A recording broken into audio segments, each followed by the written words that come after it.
Hi, I'm Michael Foster, and this is the story of how I learned that sometimes the biggest betrayals lead to the sweetest victories. You see, in business, just like in family, the person you trust the most can be the one plotting your downfall.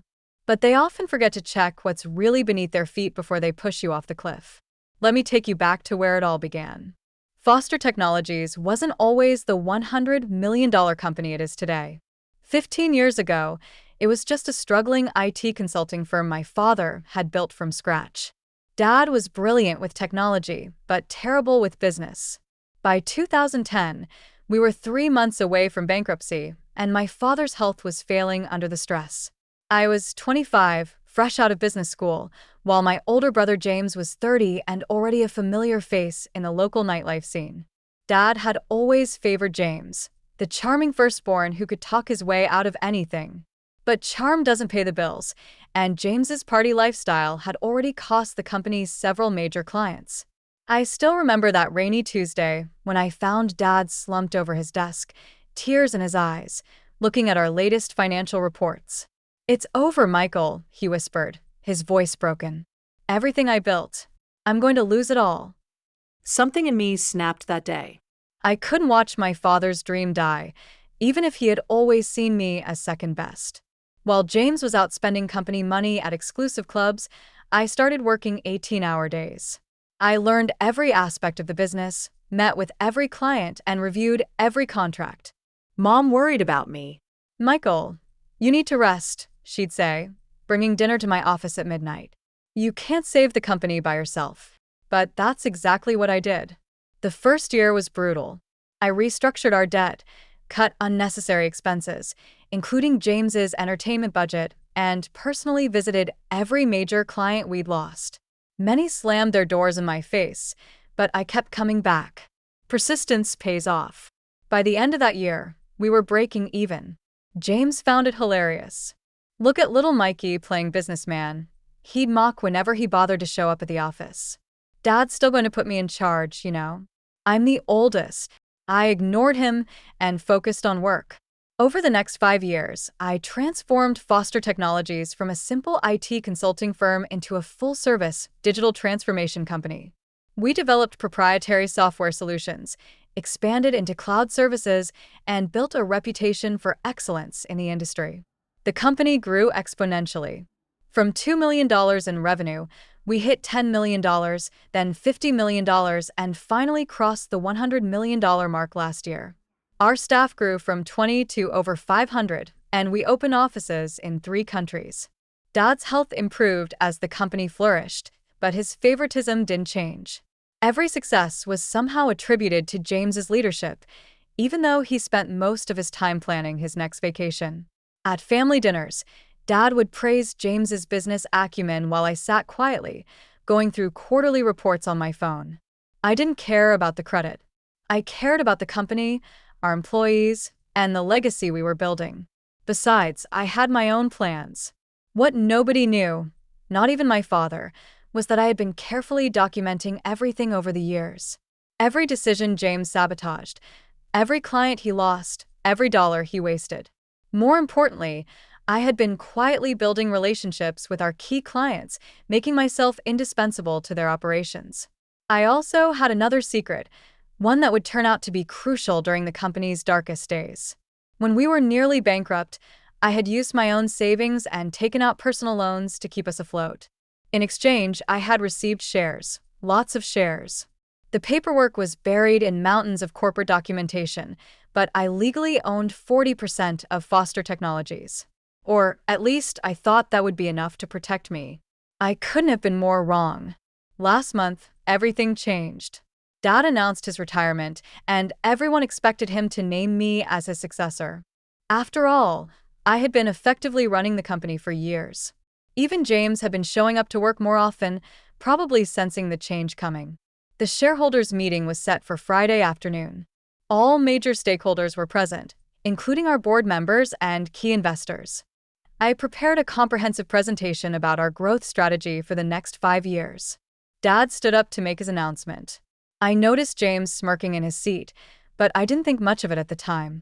"Ladies and gentlemen," Dad began. "As you know, I'm retiring as CEO of Foster Technologies. This company has been my life's work, and choosing my successor was not an easy decision." He paused, looking around the room. "But there's only one person who truly embodies the leadership qualities needed to take Foster Technologies to the next level. Someone who understands our family values and has the vision to lead us into the future."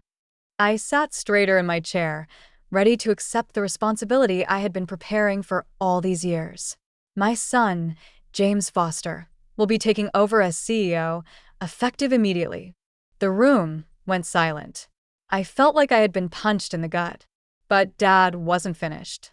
"Furthermore," he continued, "James has brought to my attention some concerning irregularities in our recent operations.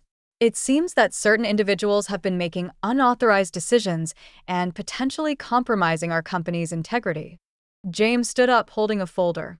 "I'm afraid my brother Michael has been operating outside his authority, making promises to clients we can't keep, and potentially engaging in unethical practices." I couldn't believe what I was hearing. Every accusation was a twisted version of the truth. The very decisions that had saved and grown the company were being presented as reckless and unauthorized. "Therefore," Dad said, "as my final act as CEO, I'm terminating Michael's employment with Foster Technologies, effective immediately." The security guards were already approaching my chair. James's voice dripped with fake sympathy. "I'm sorry it had to end this way, little brother. But hey, maybe now you can get a life outside the office." The room erupted in whispers as I was escorted out. My key card was deactivated. My access was revoked. I could see the pity in some faces, the satisfaction in others. But they had no idea what was coming. Because while James was plotting my downfall, he had forgotten three crucial things. First, those unauthorized decisions were all properly documented and approved. Second, my 40% ownership stake wasn't as buried as they thought. And third, well, let's just say that when you spend 10 years building a company's technology infrastructure, you learn where all the bodies are buried. Sometimes literally. As I walked to my car that evening, I pulled out my phone and sent a single text message to an old friend at the SEC. Then I went home and waited. Monday morning was going to be very, very interesting. Monday morning arrived with a thunderstorm, fitting weather for what was about to unfold. I sat in my home office, watching the clock tick towards 9 a.m. when James would be strutting into his new CEO office for the first time. The weekend had been interesting. Mom had called 17 times, leaving tearful voicemails about family unity. Dad hadn't called at all. James had been too busy celebrating at his favorite clubs. The photos were all over social media, including some questionable ones with the company credit card. Clearly visible on the table, I smiled, remembering how James always thought technology was beneath him. "That's geek stuff," he'd say, refusing to learn even basic cybersecurity protocols. Well, that arrogance was about to cost him dearly. At exactly 9:15 a.m., my phone buzzed with a text from Sarah, my loyal executive assistant, someone James hadn't bothered to fire, probably because he thought she just brought coffee. "It's starting," her message read. I opened my laptop and connected to Foster Technologies' internal security feed. Yes, I still had access. When you build a system from the ground up, you always leave yourself a back door. The camera in the CEO's office showed James walking in, coffee in hand, ready to begin his reign. He sat in a leather chair, my chair, and pressed the power button on his computer. That's when the show began. Instead of the Windows login screen, a video started playing. It was security footage from 3 years ago, showing James in this very office, making a deal with our biggest competitor to sell them our client data. The audio was crystal clear. "Of course, I can get you their information," James' voice rang out. "My idiot brother does all the work anyway. Just make sure the payment goes to my Cayman account." James frantically tried to turn off the monitor, but nothing worked. The video kept playing, on every screen in his office. But that was just the beginning. His phone buzzed. The SEC had received an anonymous tip about insider trading, complete with documented evidence of James' illegal activities over the past decade. His private emails started pinging with notifications. Somehow, all his confidential communications had been leaked to the board members. Down in the lobby, federal agents were walking through the front door.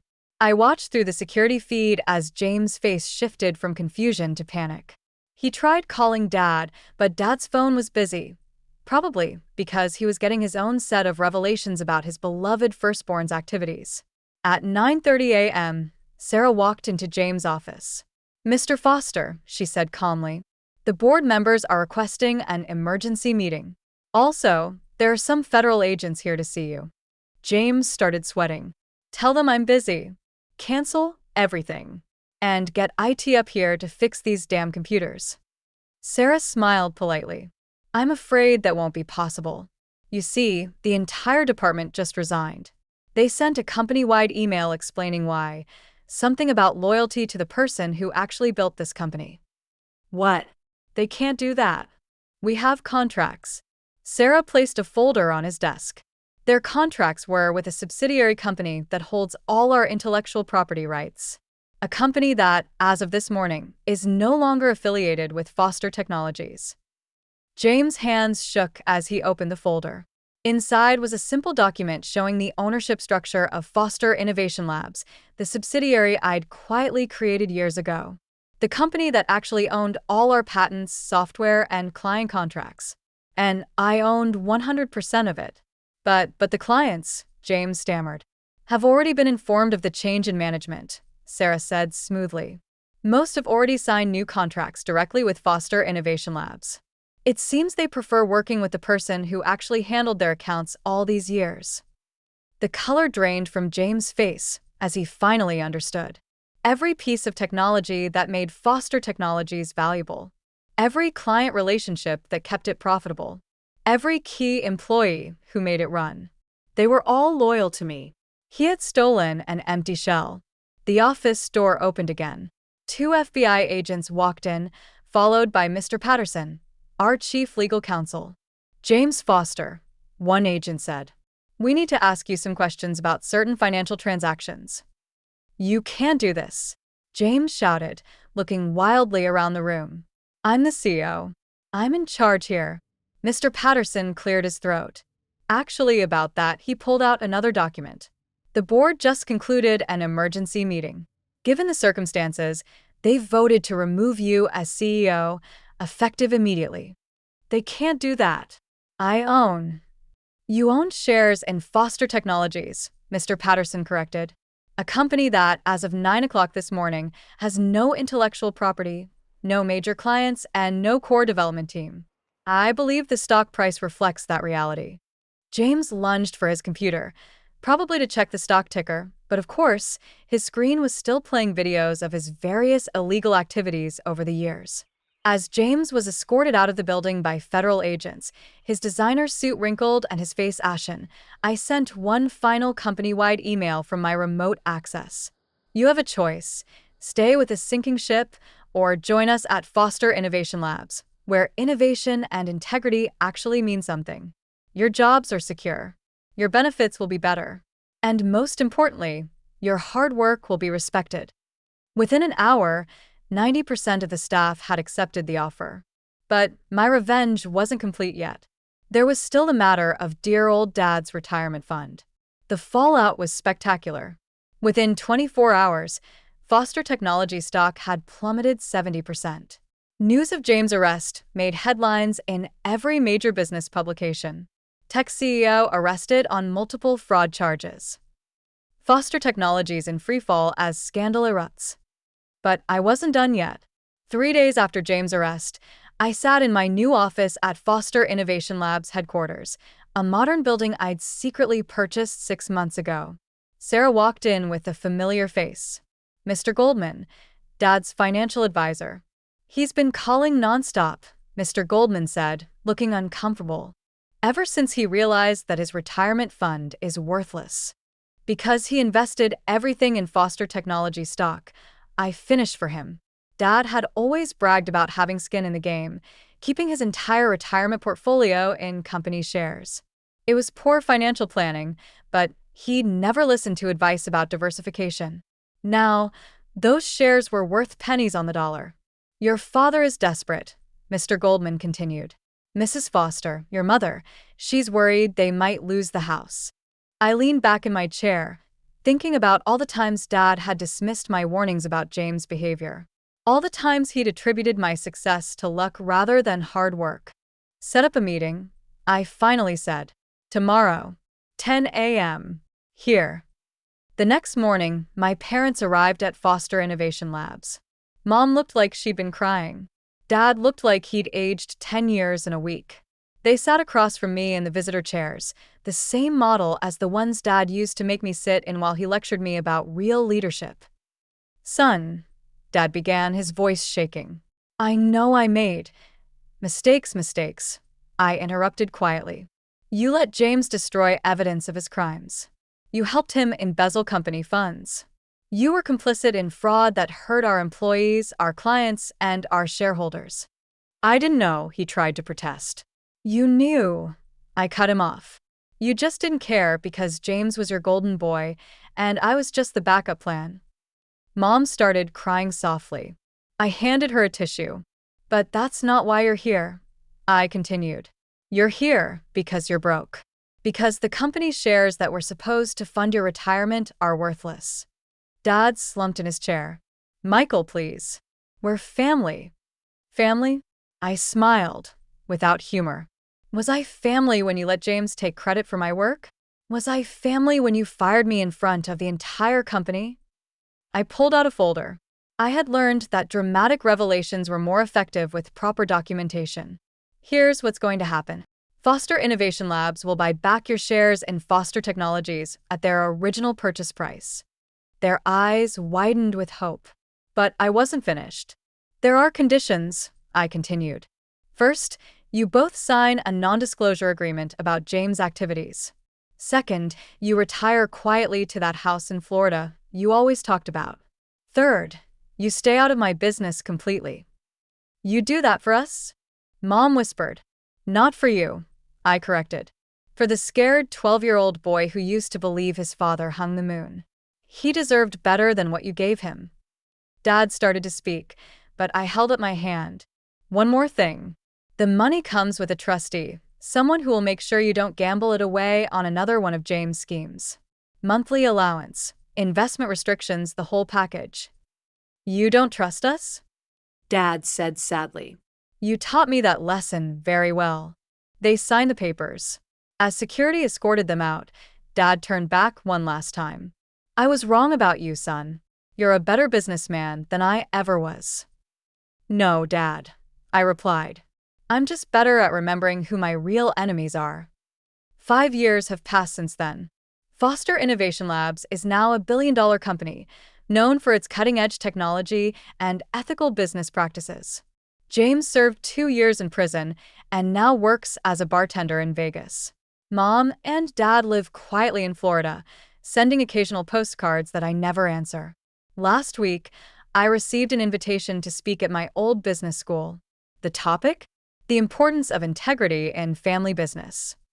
I accepted with a smile. After all, I have quite a story to tell. Sometimes, the best revenge isn't destroying your enemies, it's building something so successful that they have to live with the knowledge that they bet on the wrong horse.